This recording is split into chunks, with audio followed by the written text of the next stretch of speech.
Have you ever wanted to sit in the corner of a hotel room while your life implodes in 4K? Well, our resident disaster magnet Kazuya has a few tips for you, and honestly, the advice is as pathetic as his love life. This show is a masterclass in watching a train wreck in slow motion, and frankly, I'm just here to see how many more brain cells we can lose before the credits roll. Hey guys, folded legs here. Yes, there is gameplay in the background. No, it has absolutely nothing to do with this anime review. It's there for visual stimulation because we both know your attention span needs the assist. I'm trying my best to keep this relatively spoiler-free.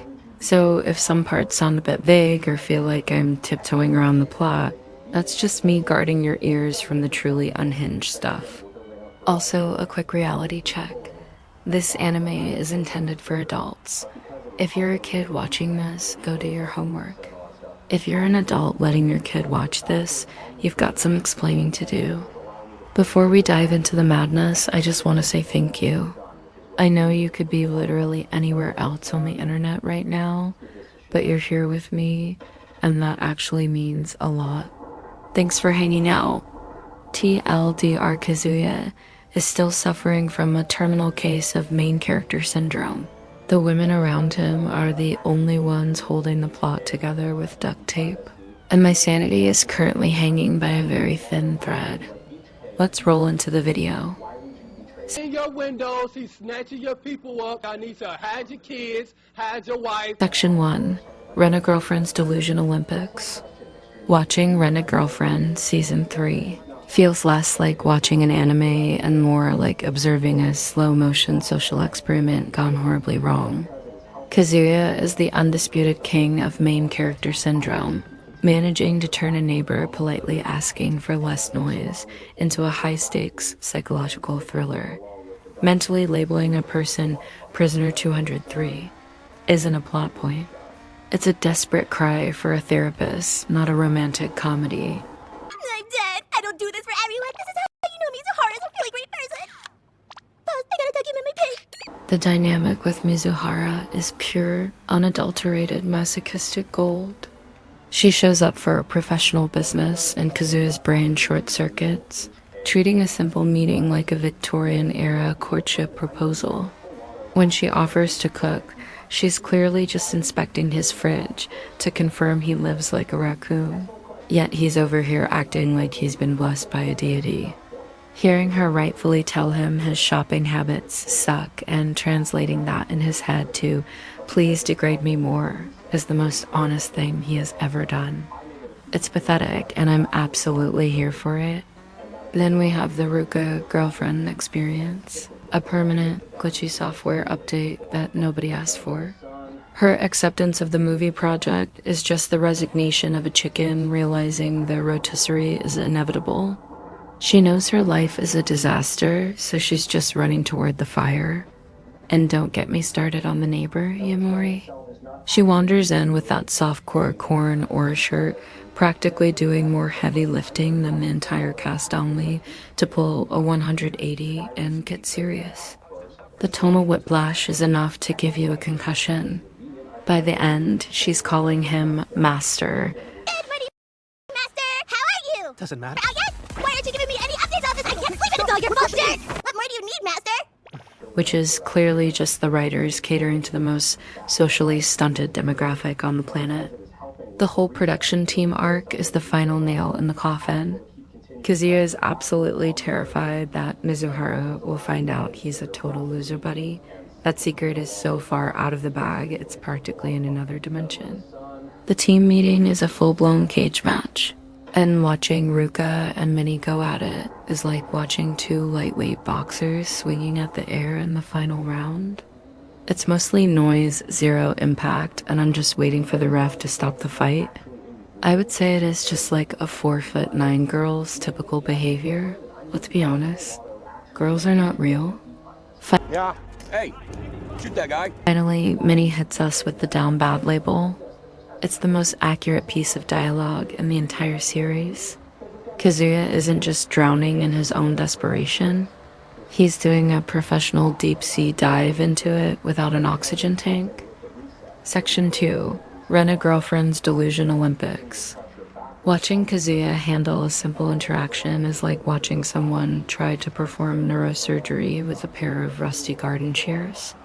When the neighbor drops the truth bomb about him being in love with Mizuhara, he doesn't handle it like a human. He gets that wide-eyed. You know something, don't you, you little shit? Panic. He is a living, breathing dumpster fire of insecurity, and at this point, the world is just watching the flames. The absolute best part of this train wreck is watching him worship Mizuhara like she's a deity, even when she's just standing there existing. Dumb dick. Kazuya? It's pathetic, it's masochistic, and it's peak rented girlfriend. You've got Ruka, the human equivalent of a virus you can't patch, treating him like a servant because he's too spineless to say no. Then you have the bridge scene. Fucking cicada ruins a take, and he's out there hanging off a bridge in full white knight mode, risking his life for a B-roll shot that will get 10 views. That is the ultimate commitment to being a loser. Then there's the matchmaking arc, which is basically watching a sniper take out Kazuya's last remaining brain cell. When the neighbor tells him that women actually experience lust, the shock on his face suggests he was under the impression they were powered by photosynthesis and pure disappointment. And the sweet setup, we all know why he can't be alone with her. 10 minutes of silence, and he's either hyperventilating into a paper bag or burning through a Costco-sized supply of tissues.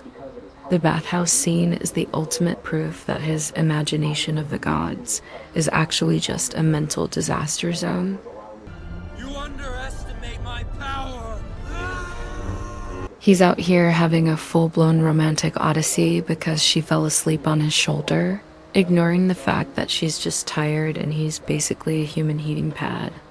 Finally, Ruka hits the grippy socks level of unhinged, using her birthday as a hostage situation to force a smash session. It's the kind of toxic, high-stakes manipulation that makes this show the absolute masterpiece of cringe it is. Section 3. The Birthday Blues and the Reality Check. We're officially in the do not touch the merchandise zone. Ruka's birthday pool date is a masterclass in Kazuya brand suffering. He's out here having a full-blown panic attack because he's terrified of looking at his own girlfriend in a swimsuit. Meanwhile, the audience is just waiting for him to grow a spine. When he drops the "I didn't get you a present" line, he isn't just being a bad boyfriend. He is physically handing Ruka the nuclear launch codes to his own sanity. He's actively forcing her into the cuck chair and acting surprised when she doesn't thank him for the privilege. These next 2 episodes are a total spoiler minefield. I can't even navigate the plot without stepping on a landmine, so let's just call this the point of no return. A major figure has passed, and let's just say it completely nuked the trajectory of the season. Everything that felt like a low-stakes cringe comedy just got replaced by a heavy, existential weight that the show and its protagonist is absolutely not equipped to handle. It's a bold strategy, Cotton. Let's see if it pays off for him. By the time we hit the 9-episode mark, the vibe has shifted from delusional loser simulator to something actually tragic. Someone actually passed, and the resulting funeral trip from hell is exactly as painful as you'd expect. The show essentially takes the down bad energy that Kazuya usually reserves for his crush and forces him to actually act like an adult for 5 minutes. It's almost impressive how much the atmosphere curdles, the lighthearted, horny-on-maid energy is gone, replaced by the crushing reality that life isn't just a rental service you can pay to fix. Watching Kazuya try to process actual human grief while his brain is still running on anime trope firmware is like watching a caveman try to fix a jet engine with a rock. You have committed crimes against Skyrim and her people. What say you in your defense?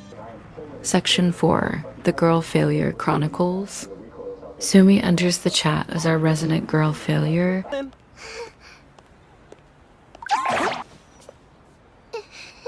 And honestly, she is the only character who isn't actively making me want to bleach my eyes. Watching her trip over nothing while trying to be a tour guide is dangerously adorable. It's like seeing a golden retriever try to solve a complex puzzle. When she shifts into serious Sumi mode to give advice, she is so precious it feels like a crime. Of course, because this show is incapable of having a scene without forced fan service, they shove in a gratuitous panty shot while she's just walking upstairs. Stay classy, rent a girlfriend.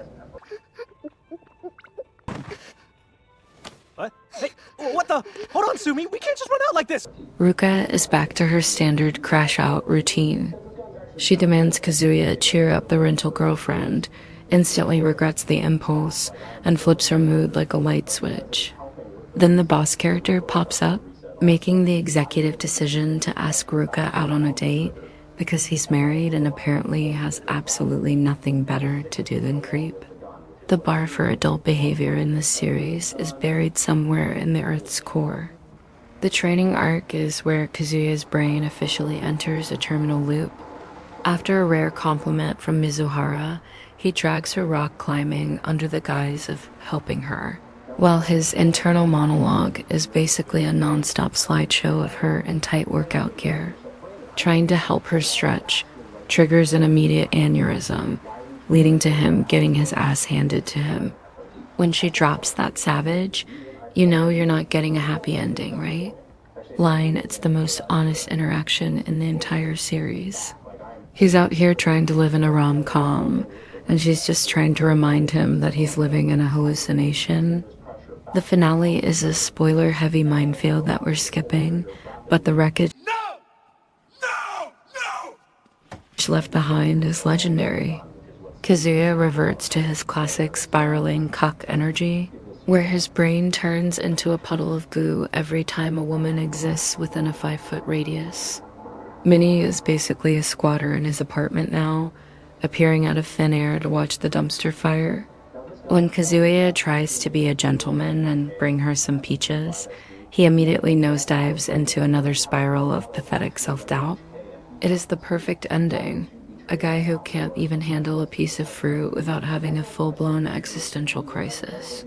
He ends the season exactly how he started, drowning in his own neuroses, surrounded by women who are honestly just trying to tolerate his existence.